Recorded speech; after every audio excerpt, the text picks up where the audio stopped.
इस वीडियो में हम ये जानेंगे कि क्या जेएनयू में आके यूपीएससी प्रिपरेशन आसान होती है या मुश्किल होती है, और अगर आसान होती है तो कितनी आसान होती है, क्या क्या चीज़ें होती हैं जो हमें ध्यान में रखनी चाहिए जेएनयू में आने के पहले अगर आप यूपीएससी का प्रिपरेशन करना चाहते हैं। तो सबसे पहले डिस्क्लेमर कि ये मेरा पर्सनल ओपिनियन है, इसको आप जनरलाइज मत कर दीजिएगा।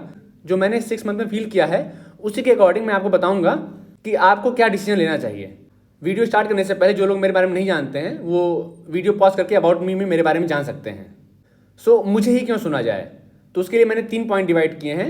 नंबर 1 आता है क्योंकि मैं करंटली जेएनयू में सोशियोलॉजी से अपना मास्टर्स परस्यू कर रहा हूँ और मुझे लगभग 6 मंथ हो गए, एक सेमेस्टर मेरा बीत गया है, तो मुझे अब आइडिया हो गया है कि किस तरीके से चीज़ें चलती हैं और क्या क्या चीज़ें हमें दिक्कत कर सकती हैं।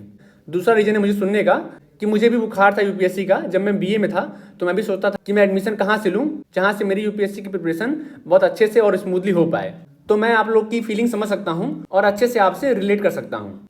थर्ड रीजन है कि मैं भी जेएनयू आके अपनी यूपीएससी के प्रिपरेशन स्टार्ट करना चाहता था, जिससे मुझे इजीली फूड मिल सके और हॉस्टल मिल सके और कोचिंग भी पास रहेगी, तो ईजी मेरा हो जाएगा यूपीएससी का प्रिपरेशन। सारे मटेरियल्स इजीली मिल जाते हैं दिल्ली में, इसलिए मेजरली लोग जेएनयू आना चाहते हैं। मेरा भी यही अप्रोच था उस समय। इस वीडियो में हम क्या क्या डिस्कस करेंगे पहले ये देख लेते हैं। मैं अपने सोशियोलॉजी सेंटर की क्लास का रूटीन डिस्कस करूंगा।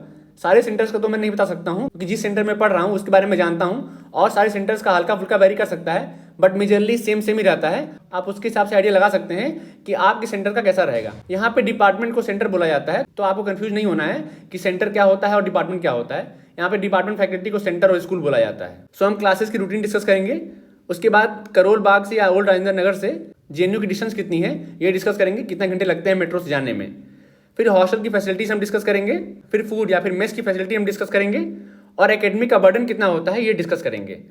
प्रोफेसर्स कैसे अप्रोच करते हैं, टर्म पेपर कब लिया जाता है, वाइवा कब लिया जाता है, सेमेस्टर एग्जाम्स कब होते हैं, ये सारी चीज़ें हम डिस्कस करेंगे। सबसे पहले हम क्लास की रूटीन पे आते हैं। तो हमारी क्लासेस मंडे, ट्यूसडे और वेडनेसडे चलती हैं, मतलब हफ्ते में केवल 3 दिन। वो भी मॉर्निंग में चलती हैं, लगातार 4 क्लासेस चलती हैं और उसमें खत्म हो जाता है। मैं ये फर्स्ट सेमेस्टर का बता रहा हूँ। सेकंड सेमेस्टर में थोड़ी सी चीज़ें चेंज हो जाती हैं क्योंकि 3 तो आपके कोर कोर्स होते हैं, बट एक ऑप्शनल आपको लेना पड़ता है, तो आप कौन सा चूज करते हैं उसके अकॉर्डिंग टाइमिंग वेरी करती है। बट मेजरली 9 AM से लेके 1 PM तक सारी क्लासेस लगभग खत्म हो जाती हैं अगर आपने कुछ एडिशनल कोर्स नहीं लिया है तो। वीक के बाकी डेज में आपको छुट्टी मिल जाती है 4 दिन की, बट उसमें प्रोफेसर्स आपको रीडिंग देते हैं पढ़ने के लिए, तो उसको आपको पढ़ना पड़ता है थोड़ा बहुत। तो इस तरीके से क्लासेस की रूटीन होती है। दूसरा है करोल बाग या ओल्ड राजेंद्र नगर से डिस्टेंस कितनी है मेट्रो से जेएनयू की। मिनिमम 1 आवर्स लगते हैं आपको जेएनयू से करोल बाग या ओल्ड राजेंद्र नगर पहुंचने के लिए। तो ये मान के चलिएगा कि अगर आप यहाँ से जाने का ट्राई कर रहे हैं तो मिनिमम 1 घंटा जाने का और 1 घंटा आने का लगेगा आपको। काफ़ी डिस्टेंस है दोनों जगहों के बीच में।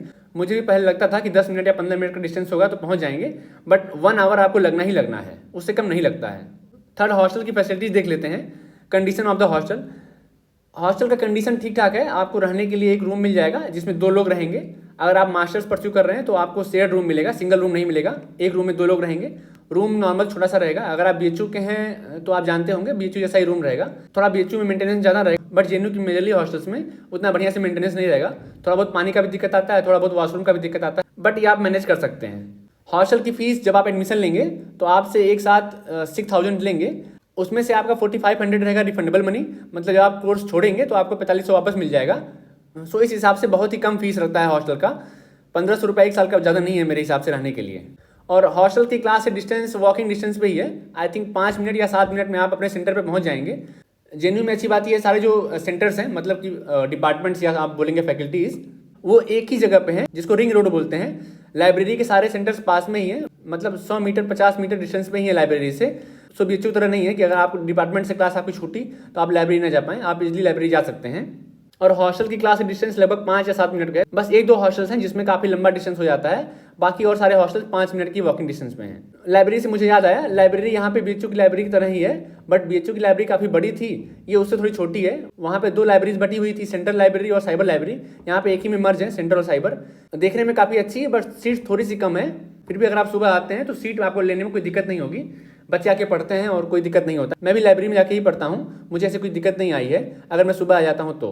फिर फूड की बात कर लेते हैं। मेस का चार्ज है 25 रुपीज़ लगते हैं ब्रेकफास्ट के, 35 रुपीज़ लगते हैं लंच के, और 35 रुपीज़ ही लगते हैं डिनर के। कभी कभी 40 रुपीज़ लग जाते हैं जब कुछ स्पेशल रहे तो। 100 रुपीज़ पर डे के अंदर में आपका पूरा मील कंप्लीट हो जाता है।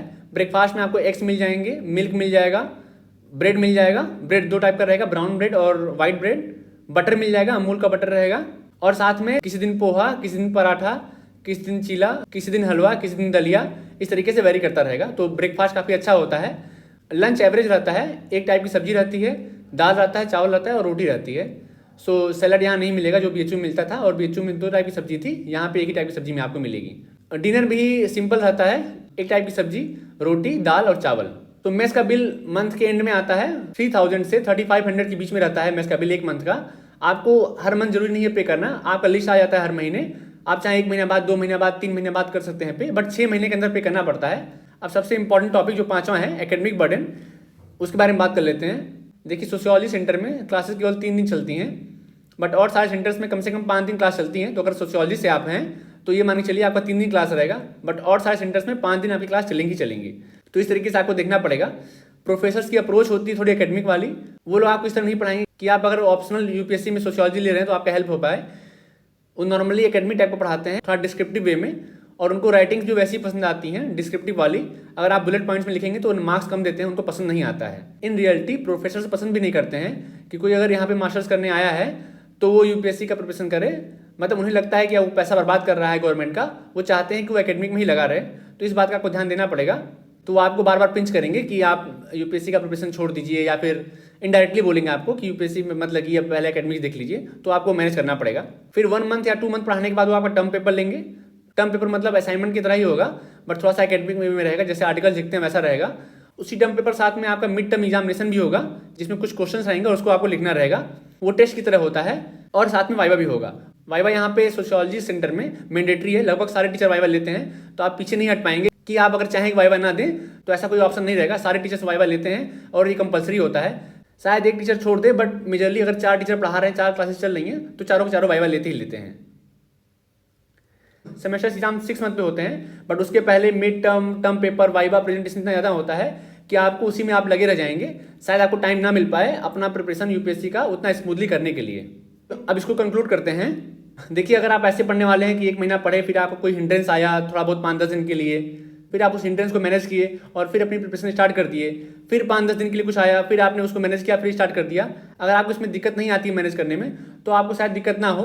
बट जिन बंदों को थोड़ा दिक्कत आता है कि 1-2 महीना पढ़ने के बाद अगर फ्लो खराब हो जाता है, रिदम खराब हो जाता है उनका, अगर बीच में टर्म पेपर, असाइनमेंट, वाइवा मिलने लगे, तो उनको शायद काफ़ी दिक्कत आने वाली है। बाकी मैं इतना खुल के नहीं बोलूँगा कि मत ही आइए या फिर आइए, क्योंकि ये पर्सन टू पर्सन वेरी करता है। मेरे हिसाब से अगर मुझे यूपीएससी करना होता, मैं शायद जेएनयू की जगह बीएचयू ऑप्ट करता, क्योंकि बीएचयू में उतना बर्डन नहीं होता है। एटलीस्ट सोशियोलॉजी डिपार्टमेंट में आप आराम से जाकर लाइब्रेरी में पढ़ सकते हैं बिना किसी टेंशन के। केवल आपको टेस्ट देना रहता है और एंड से एग्जाम देने रहते हैं। ये सब जानने के बाद भी बहुत सारे लोग अभी भी आएंगे यहाँ पे, तो वो उनके ऊपर है। मैं इस पर कुछ नहीं बोलना चाहता हूँ। आपको डिसाइड करना है कि आपके लिए क्या सही रहेगा। मैंने सब कुछ बता दिया कि एकेडमिक क्लासेस कैसे चलती हैं, बर्डन कितना होता है, टर्म पेपर कब होता है, प्रेजेंटेशन कब होता है, वाइवा कैसे होता है। ये सब जानने के बाद आपको जो डिसीजन लेना है अपने हिसाब से आप ले सकते हैं। लास्ट में एक पोस्ट स्क्रिप्ट ऐड करना चाहूँगा। अगर आप कुछ बड़ा अचीव करना चाहते हैं, जो आपका रियल लाइफ गोल हो, तो उसके बदले में अगर छोटी चीज़ सेक्रीफाइस करनी पड़ रही है तो उसको कर देना चाहिए। ऐसा मेरे हिसाब से है, वरना ऐसा ना हो छोटी चीज़ बचाने के चक्कर में आपकी बड़ी चीज़ आपके हाथ से छूट जाए। अगर आपको अभी भी कोई इस टॉपिक से डाउट हो तो आप मेरे टेलीग्राम चैनल को ज्वाइन कर सकते हैं और वहाँ पे आप अपना डाउट पूछ सकते हैं।